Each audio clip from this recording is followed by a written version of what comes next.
Finance ಅವ್ರಿ ನಿಮ್ ಗಾಡಿ ಕಂತ ಬಂದದ್ರಿ ರೊಕ್ಕ ಕಟ್ತಿರಲ್ರಿ? ಹೌದು ಸರ್, ಅದು ಕಟ್ಬೇಕಾಗಿ ಸರ್. ಅದು ಹೊಲ ಹೊಡೆದ ರೈತರನ್ನ ಯಾರು ದುಡ್ಡು ಕೊಟ್ಟಿಲ್ಲ ಸರ್. ಇಲ್ಲಾಂದ್ರೆ ನಾಳೆ ಬಂದ್ ನಾನ್ ಗಾಡಿ ಹೇಳ್ಕೊಂಡ್ ಹೋದ್ ನೋಡ್ರಿ.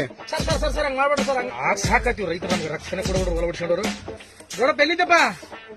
ಇಲ್ಲಿ ಧರ್ಮಣ್ಣ ಅಂಗಡಿಯಲ್ಲಿ ಹೇಳಪ್ಪ.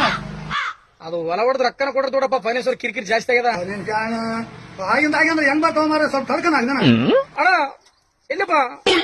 ಅವ್ ಗಾಡಿ ಹೊಡೆದ ರೊಕ್ಕ ಕೊಡ್ರ ನಾವು ಫೈನಾನ್ಸ್ ಅವ್ರು ಕಿರಿಕಿರಿ ರೊಕ್ಕೆಲ್ಲ ಪಕ್ಕೆಲ್ಲ ಮಾಡ್ಬೇಡ್ರ ನೋಡ್ರಿ. ಅಚ್ಚು ಮಾರಿನ ಕೊಡ್ತೀನಿ ಇವಾಗ. ರೊಕ್ಕೆಲ್ಲ ಪಕ್ಕೆಲ್ಲ ನನ್ನಲ್ಲಿ ಇಡು ಫೋನ್ ದೊಡ್ಡ ಮನ್ಸಿ.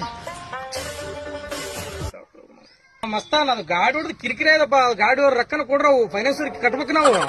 ತಡಕೋ ಮಾರ ನಿಂದೇನು ಕಿರಿಕಿರಿ ಎದಕ್ಕೆ ಸಂಬಂಧ ಬಿಡ ಮನುಷ್ಯ ಒಡಕಲ್ ಕೇಳಿಲ್ಲ ನಾನು ತಡಕ ಒಂದ್ 4 ದಿನ ಹಂಗ ಮಾಡ್ಬೇಡಣ. ನೋಡ್ ಹಂಗ ಯಾಕೆ ಮಾಡ್ತಿದ್ದಿ?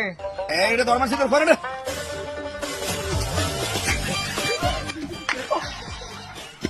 ಟ್ಯಾಕ್ಟರ್ ಬೇಡ ಏನ್ ಬೇಡ, ಗಾಡಿ ಹೊಡಿಸಕಲ್ ಒಂದ ಮನಿ ಹೊಡೆದ ಒಂದ್ ನಮ್ಮ ಜನ.